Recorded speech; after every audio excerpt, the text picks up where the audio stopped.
इतना उनको ह्यूमिलिएट किया गया। आप सच पूछे तो नीतीश कुमार को इतना ह्यूमिलिएट कोई कर नहीं पाता। लेकिन भाजपा ने पर्दे के पीछे खेल करके नीतीश कुमार को इतना ह्यूमिलिएट किया बिना बोले कुछ कि नीतीश कुमार खुद ही बेचैन होकर ये कह दिया कि हमको सीएम बनने का मन नहीं है। जी। जो करना है आप कीजिए, हमको कोई दिक्कत नहीं है, आप खुद तय कर लिए कि किसको सीएम बनेगा, हमको नहीं बनना है। मुकेश सहनी बिहार में उनका एक बड़ा मकसद है जी। बिहार का कम से कम उप मुख्यमंत्री बनना, हाँ, उनका वर्तमान में पहला लक्ष्य है जी। साथ में एक पैरेलल लक्ष्य अपने समाज को आरक्षण दिलाना। ये दोनों जब तक संभव नहीं हो पाएगा, जब तक ये दोनों हो नहीं पाता, तब तक मुकेश सहनी किसी भी गठबंधन का हिस्सा परमानेंट नहीं हो सकता। ये भी आप बेहतर जानते हैं कि इस देश में पोलराइजेशन की राजनीति चलती रहेगी। हाँ बिल्कुल। और पोलराइजेशन जो धर्म से जातियों की तरफ शिफ्ट हुआ है, इसका मूल कारण ही यही है कि बिहार और देश में क्षत्रपों का राज हो जी। ऐसा अगर भाजपा अपने दिखा देगी कि नहीं हमें चाहिए वो वोट बैंक, तो मुकेश सहनी फिर तो डिक्टेट करने लगेंगे। फिर तो कहेंगे कि नहीं हमको वोट बैंक जो है मेरा, उसको डिलीवर करने के नाम पर मैं आपसे आरक्षण मांगूंगा। यूपी में एक बड़ा वोट बैंक है कुर्मी समाज का, जो नीतीश के समीकरण का हिस्सा है वर्तमान समीकरण का। और उसके अलावा जो आपके पोलराइजेशन का हिस्सा के लोग हैं, उनको भी लगने लगा है। अब देखिए यूपी का ब्राह्मण समाज कितना नाराज है यूपी से जी, जो मतलब पोलराइजेशन का सबसे आपका इंपॉर्टेंट हिस्सा है। हाँ। अब ब्राह्मण पोलराइजेशन के बिना हिंदू पोलराइजेशन कर ही नहीं सकते हैं जी। बिहार में गठबंधन को लेकर, अपनी स्थिति को लेकर बहुत स्पष्ट है जी। साफ बोला है मंच से उन्होंने कि अगर मैं गठबंधन से अपनी हाथ खींच लूं तो सरकार गिर सकती है। देखा वैश्य समाज वाला जो हमने रिजल्ट कल बताया था, ये साबित हुआ वहां कहीं ना कहीं। और ऐसी स्थिति में खास तौर पे नीतीश कुमार की आवश्यकता क्यों पड़ गई? ओबीसी नेता लगातार मुखर हैं, नीतीश जी चाहे तेजस्वी, ये सब मुखर हैं। ये चाहते हैं कि इनके समाज को, उनको पता है कि अगर हम इस समाज की बात करेंगे तो ये समाज हमारा वोट करेगा। तो मुकेश सहनी क्यों कैसे गलत हो सकते हैं? 3 बार गठबंधन बदलना पड़ा उन्हें, उनके साथ धोखा पॉइंट ब्लैंक किया गया। उन्होंने इतना हिम्मत कौन करता है? देखिए मांझी जी, मुकेश सहनी और कुशवाहा तीनों थे वहां पे। आज कांग्रेस किस तरीके से गठबंधन से बाहर हुई, देखिए क्या किसी ने हिम्मत की जो हिम्मत मुकेश सहनी ने की थी?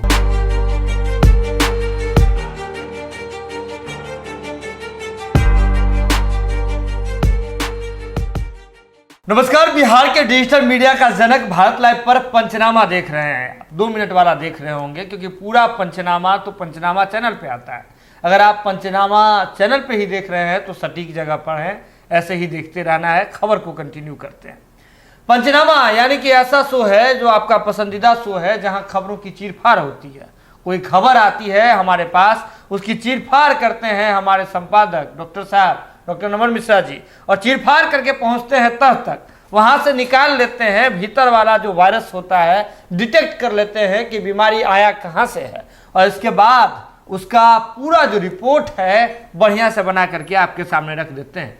अब देखिए ना कि खबर आ रही है कि नीतीश कुमार और सहनी, मुकेश सहनी की हम बात कर रहे हैं, नीतीश सहनी बना देंगे मिलकर के भाजपा का सीएम।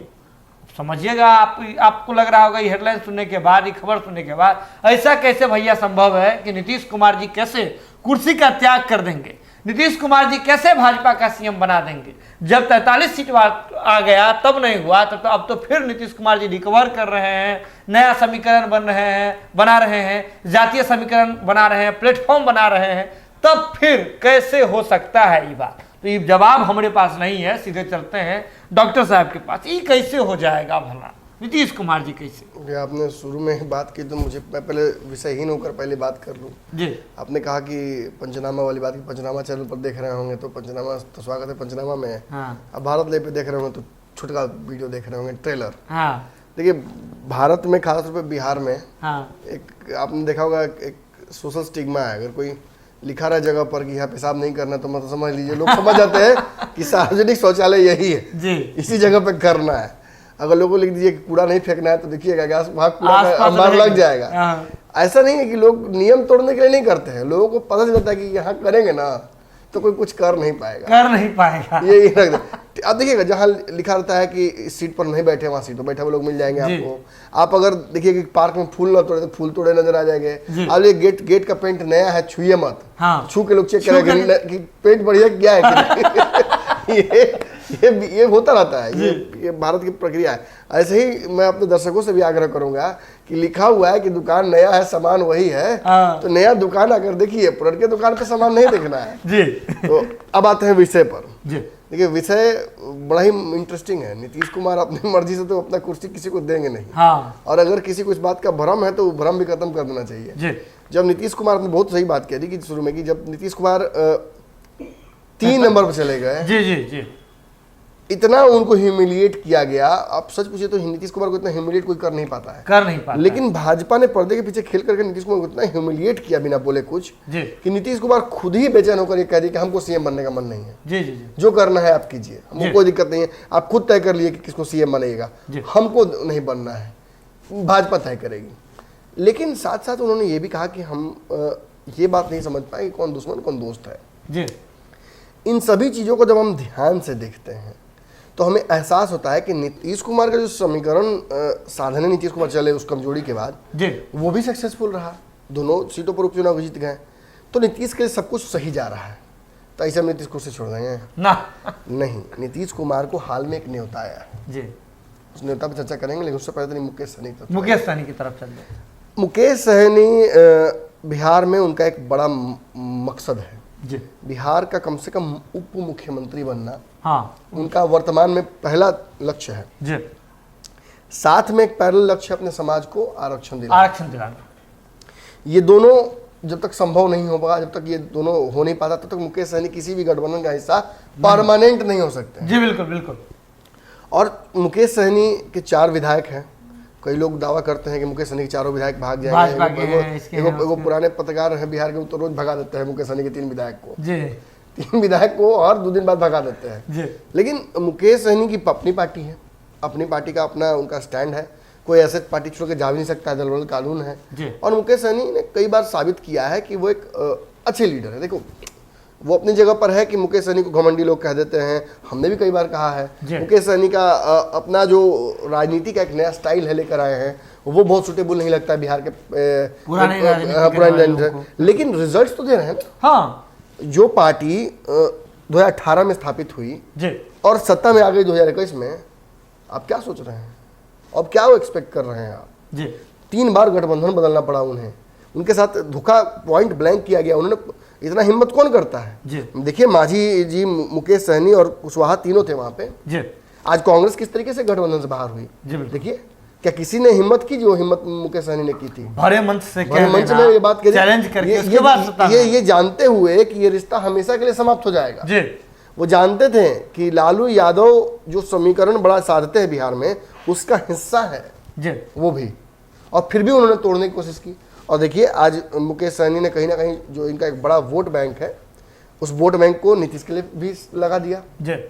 भले ही ये बात सही है कि वो अपने बूथ पर ही नहीं जिता पाए हाँ, जदयू को, लेकिन समीकरण जो उनके लिए था उसमें उन्होंने पूरा मदद किया। बिल्कुल, कुशेश्वर स्थान में जैसे कि जो सनी समाज के लोग थे, एक बड़ा वोट बैंक था सनी समाज का, वे खुल करके मुकेश सहनी के लिए खड़े थे। बिल्कुल बिल्कुल। तारापुर में तो फाइट भी हुआ है, वहां तो क्लीन स्वीप हुआ है जी। बिल्कुल, मतलब 55 जो है समाज वो साथ था नीतीश कुमार के साथ था मुकेश सहनी के कहने पर जी। अब चूंकि जातियों का मिथक तोड़ने की बात चल रही है, लेकिन ये भी आप बेहतर जानते हैं कि इस देश में पोलराइजेशन की राजनीति चलती रहेगी। हाँ बिल्कुल। और पोलराइजेशन जो धर्म से जातियों की तरफ शिफ्ट हुआ है, इसका मूल कारण ही यही है कि बिहार और देश में क्षत्रपों का राज हो जी। क्षत्रपों ने समझ लिया कि हम एक मुश्त ही कांग्रेस चाहे तो भाजपा को समाप्त नहीं कर पाएगी, वो लड़ाई तक नहीं ले पा रही है। ऐसे में क्षत्रपों को मौका मिला और क्षत्रपों ने भाजपा से लड़ना या उसका साठगांठ करने के शक्कर के सत्ता में आने का समीकरण खोज दिया है। उत्तर प्रदेश में देखिए हाँ, अपना दल है, सोनेलाल जुड़े हुए हैं, निषाद पार्टी है जुड़ी हुई है सत्ता में, और ये लोग कोई परमानेंट उनके साथ नहीं थे, भाजपा के विपक्ष में भी रह चुके हैं।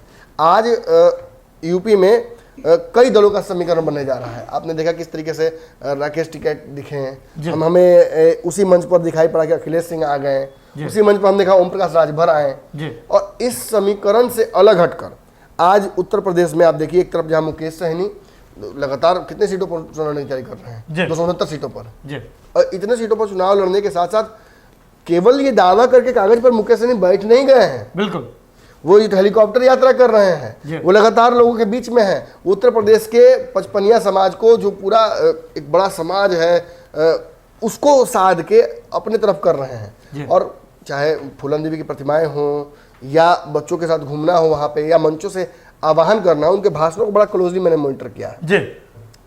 बिहार में गठबंधन को लेकर, अपनी स्थिति को लेकर बहुत स्पष्ट है। साफ बोला है मंच से उन्होंने कि अगर मैं गठबंधन से अपनी हाथ खींच लूं तो सरकार गिर सकती है, ऐसी स्थिति में हम हैं और हमारा बहुत महत्व है। फिर उन्होंने कहा कि नीतीश कुमार अच्छा काम कर रहे हैं।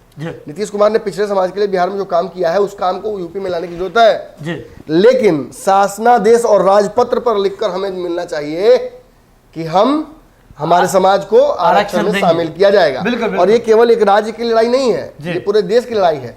कई राज्यों में मिला भी है, कई राज्यों में नहीं मिला हुआ है। तो ऐसे में एक मुश्त ही ऐसे कोई समीकरण बने जिससे इस समाज को, जो वंचित रहा है अब तक, उसे जोड़ा जा सके। देखिए, ओबीसी जनगणना की बात कर रहे हैं लोग, ओबीसी नेता लगातार मुखर हैं, नीतीश जी चाहे तेजस्वी, ये सब मुखर हैं। ये चाहते हैं कि इनके समाज को, उनको पता है कि अगर हम इस समाज की बात करेंगे तो ये समाज हमारा वोट करेगा। तो मुकेश सहनी क्यों कैसे गलत हो सकते हैं? और मुकेश सहनी जब वहाँ जाते हैं तो देखिए, कहीं ना कहीं निषाद पार्टी जो है, क्योंकि अपना निषाद पार्टी का अपना कोई बहुत बड़ा वहाँ रह नहीं गया है। उनके बेटे भी हैं तो वो भी बीजेपी के ही टिकट पर चुनाव जीते हुए हैं। तो ऐसी स्थिति में कॉम्प्रोमाइज कर लिया निषाद पार्टी ने। निषाद पार्टी ने कहीं ना कहीं, अगर मुकेश सहनी की भाषा में कहूँ तो धोखा दे दिया समाज को। तो ऐसी स्थिति में वहाँ समीकरण और संभावनाएं बन जाती हैं और उन संभावनाओं को तलाशने के लिए मुकेश सहनी जा रहे हैं। और चूंकि अब सत्ता का सुख भोग रहे हैं तो आपके खिलाफ इनकम्बेंसी, एंटी इनकम्बेंसी होती है और उस एंटी इनकम्बेंसी का फायदा मुकेश सहनी उठाकर जगह देखने को मिल रहा है। और वहां अगर मुकेश सहनी अपने जीते ना जीते हराने में अगर कामयाब हो गए तो क्या ये रिस्क आपको लगता है कि योगी जीत दे सकते हैं? आज ही मैं सर्वे देख रहा था, 39% लोग ये बात कह रहे हैं यूपी में एक सर्वे के आधार पर कि योगी जी ठीक काम कर रहे हैं, उनको दोबारा आना चाहिए। 39% पे रिस्क लीजिएगा? जी नहीं, बिल्कुल जस्ट पास जी। ये परिस्थिति नहीं होनी चाहिए, खास तौर पे उस हिंदू सम्राट मुख्यमंत्री की, जिसका पोलराइजेशन का तूती बोला था, जिसने एक मुश्त ही यूपी के 3-4 बड़ी पार्टियों को समाप्त कर दिया था। यूपी में मुलायम कांग्रेस का गठबंधन का खटिया खड़ा कर दिया था, मायावती को साइडलाइन कर दिया था, एक से एक दिग्गज नेता वहां यूपी में पानी भरते नजर आए थे। और उन सारे समीकरणों को जिस व्यक्ति ने समाप्त कर दिया, आज वो अगर इस हाशिए पर खड़े हैं तो जरूर कोई ना कोई शासकीय विफलता होगी, कुछ कमी होगी। एंटी इनकम्बेंसी एक ही 5 ही साल में नहीं लागू होता है। बिल्कुल। और जो भी यूपी में कानून का हालचाल हो, चाहे जो व्यवस्थाएं योगी जी से उम्मीद थी, नहीं हो पाया। एक बड़ा समाज कहीं ना कहीं ये मानने लगा है, सोचने लगा है कि उसको योगी जी हमेशा मतलब निगेटिवली ही देखेंगे, निगेटिव लाइट में ही रखेंगे। और उसके अलावा जो आपके पोलराइजेशन का हिस्सा के लोग हैं उनको भी लगने लगा है। अब देखिए, यूपी का ब्राह्मण समाज कितना नाराज है योगी से, जो मतलब पोलराइजेशन का सबसे आपका इंपॉर्टेंट हिस्सा है। आप ब्राह्मण पोलराइजेशन के बिना हिंदू पोलराइजेशन कर ही नहीं सकते हैं। बहुत बड़ा इन्फ्लुएंस होता है, क्योंकि देखिए, अगर 10 परिवार हैं ओबीसी या अन्य जातियों के, तो उनका एक पुरोहित होता है जो पूजा पाठ उनके यहाँ कराता है। बड़ा इंपॉर्टेंट हो जाता है कि पुरोहित जी का मन में क्या चल रहा है। तो ऐसी स्थिति में ये इंटरफेयर होता है। आज भले ही पोलराइजेशन आप कर दीजिए, आप कह दीजिए कि जो निषाद समाज है वो एक तरफ वोट करता है, यादव समाज की तरफ वोट करता है, फलना समाज की तरफ वोट करता है, लेकिन इन सबको इंटरफेयर, इनके जो थॉट प्रोसेस है उसको इंटरफेयर कर सकता है, बिल्कुल। और ऐसे देखिए, आपने कहीं ना कहीं देखा वैश्य समाज वाला जो हमने रिजल्ट कल बताया था, ये साबित हुआ वहां कहीं ना कहीं। और ऐसी स्थिति में खास तौर पे नीतीश कुमार की आवश्यकता क्यों पड़ गई? मैं तो आप छोड़ दीजिए इनको। आज मैंने देखा कि वहां पहुंचे चिराग पासवान, तो चिराग पासवान ने बहुत सारी बातें की। चिराग पासवान से जो एक्सपेक्टेड था उन्होंने एकदम सीधा उसको उल्टा किया। चिराग पासवान भाजपा की बड़ाई करने लगे, बड़ाई कर रहे हैं, कहे बहुत अच्छा काम किए योगी जी, और अच्छा काम करने की आवश्यकता है, इसलिए हमें आए हैं। तो योगी जी से जो बच गया वो चिराग पासवान पूरा करेंगे? जी नहीं। एक बात समझिए, उसको साधारण भाषा में समझाऊं तो 1 के बाद 10 आता है, 1 के पहले 10 नहीं आता। पहले 10 नहीं आता है। आप 0 आगे रखिए, पीछे रखिए, जो क्रोनोलॉजी है वो बदलेगी नहीं। यहाँ से अगर जाते हैं तो विपक्ष की बात करने लगे। चिराग पासवान ने तो साफ तौर पे कह दिया कि विपक्ष नकारा है, किसी काम का नहीं है। सत्ता पक्ष के बारे में ये शब्द का प्रयोग किया जाता है। बिल्कुल जब सत्ता पक्ष सत्ता में रही। और कहीं ना कहीं इसीलिए हम आज विश्लेषण नहीं कर रहे हैं चिराग पासवान की, हम उन्हें फैक्टर ही नहीं मान रहे हैं। जब बिहार के चुनाव में उन्होंने अपने आप को फैक्टर नहीं साबित किया, और देखिए शर्म आनी चाहिए इस बात पर, वो लोग कह रहे हैं कि कांग्रेस जैसी राष्ट्रीय पार्टी से हमने ज्यादा वोट लाया। आपको सरकार बना देना चाहिए, आपको मुख्यमंत्री बनाना चाहिए। इस बात पर चिराग पासवान को आत्ममंथन करने की आवश्यकता है। किनके साथ घूम रहे हैं, किन लोगों को साथ लेकर चल रहे हैं, कौन समाज के लोग इनके साथ जुड़ रहे हैं। ए टू जेड की बात करके तेजस्वी यादव ने भी अपना बंटाधार कर लिया। आपको भी आज रुक कर सोचने की आवश्यकता है कि क्या मौसम वैज्ञानिक के पुत्र को थोड़ा धूप छाव का भी अनुभव है। बरसात का अनुभव ना हो आपको, मानते हैं समय के साथ आएगा। धूप छाव तो पता होना चाहिए ना कि दिन कब है, रात कब है, कब धूप निकलने वाला है, कब रात होने वाला है। इतना का भी अनुभव नहीं है। और छोड़िए इनकी बात, मैं बस फर्स्ट आऊं मुद्दे पर। नीतीश जी और कहीं ना कहीं मुकेश सहनी, इन दोनों का यूपी में असर होगा। बिल्कुल। नीतीश जी के बारे में लोगों को लग रहा है कि नीतीश कुमार जाएंगे वहाँ पे तो बहुत असर नहीं होने वाला है, इनका क्या वोट बैंक है, इनका क्या। लेकिन नीतीश कुमार ने हर बार अपने आप को साबित किया है। और बड़ी बात यहाँ यही है जो हम लगातार 2 दिन से बोलते आ रहे हैं कि यूपी में एक बड़ा वोट बैंक है कुर्मी समाज का, जो नीतीश के समीकरण का हिस्सा है। वर्तमान समीकरण का जो समीकरण अभी जीत के आया है। और भाजपा बेवकूफ नहीं कि भाजपा को समझ में आ रहा है बात। जो भाजपा कल तक भाव नहीं देती नीतीश कुमार को, आज वो भाजपा सीधे तौर पर नीतीश कुमार को खुद ही कह रही है आइए और हमसे सीट लीजिए। ऐसा होता है क्या? नहीं। इसी सीट के लिए तो गठबंधन टूटता है जी। और इसी सीट के लिए बुलाया जा रहा है कि आइए चिन्हित कीजिए सीट, खुद ही तय कर लीजिए कहां से लड़ना है। मतलब स्पष्ट है, नीतीश की आवश्यकता भाजपा को पड़ेगी। और बात मुकेश सहनी की है तो ये भी जान लीजिए, मुकेश सहनी के साथ भाजपा थोड़ा लव हेट रिलेशनशिप रखना चाहती है। चाहती है कि मतलब ऐसा अगर भाजपा अपने दिखा देगी कि नहीं हमें चाहिए वो वोट बैंक, तो मुकेश सहनी फिर तो डिक्टेट करने लगेंगे। फिर तो वो कहेंगे कि नहीं हमको वोट बैंक जो है मेरा, उसको डिलीवर करने के नाम पर मैं आपसे आरक्षण मांग दूंगा, कोई बड़े समीकरणों को मांगूंगा। ये बात मुकेश सहनी भी समझते हैं। इसीलिए मुकेश सहनी अपने जो डायलेक्ट उसको टोन डाउन करते हैं और कहते हैं कि देखिए आप हमारे आरक्षण वाली बात को मान लीजिए, हम सीट के दबाव नहीं बना लेंगे। समझ रहे बात ना? तो क्लियरली ये दोनों तरफ से चल रहा है, सहमत चल रहा है। लेकिन अंततः मैं आपको स्पष्ट बोल दूं, मुकेश सहनी का जो फिलहाल रूढ़ लक्षण लग रहा है और जो भाजपा का फिलहाल यूपी में मुझे जो दिशा लग रहा है, एक होने का कहीं ना कहीं लक्षण बन रहा है। मुकेश सहनी को बुलाना ही पड़ेगा। और चाहे निषाद पार्टी को अच्छा लगे या बुरा लगे, चाहे जो भाजपा के वर्तमान बहुत करीबी लोग हैं उन लोगों को बुरा लगे या अच्छा लगे, लेकिन मुकेश सहनी की आवश्यकता पड़ेगी। क्योंकि मुकेश सहनी, वही बात फिर मैं कहूँगा, जीतेंगे कि नहीं जीतेंगे इसका कोई भरोसा नहीं। लेकिन चिराग पासवान लेखा पूछ में आग लगा के लंका तो जला सकते हैं। तो कुल मिलाकर रिस्क कौन ले? कुल मिलाकर के बात यही है कि योगी आदित्यनाथ भी इस समय सोच रहे हैं, भाजपा का यूपी जो आपको टीम है वो भी सोच रहा है कि रिस्क कौन लेगा, क्योंकि सर्वे रिपोर्ट भी जारी हो चुके हैं। और नीतीश कुमार जी हो या फिर आपको मुकेश सहनी जी, 2 ऐसे बड़े चेहरे हैं जो बिहार से शिफ्ट होकर के उत्तर प्रदेश की ओर रुख कर रहे हैं और जोरदार असर के साथ रुख करने वाले हैं। और यही 2 चेहरे होंगे जो उत्तर प्रदेश में मुख्यमंत्री बनाने के एक बड़े फैक्टर होंगे। जुड़े हैं आप पंचनामा के साथ। कैसा लगता है आपको हमारा ये खास शो? बिल्कुल आप हमें बता सकते हैं, कमेंट में बता सकते हैं। और अगर इस खबर को आपने देख लिया, इस वीडियो को देख लिया, इस शो को देख लिया, तो जरूरत है इसे शेयर करने की, शेयर करके अन्य लोगों तक पहुंचाने की। बहुत बहुत धन्यवाद।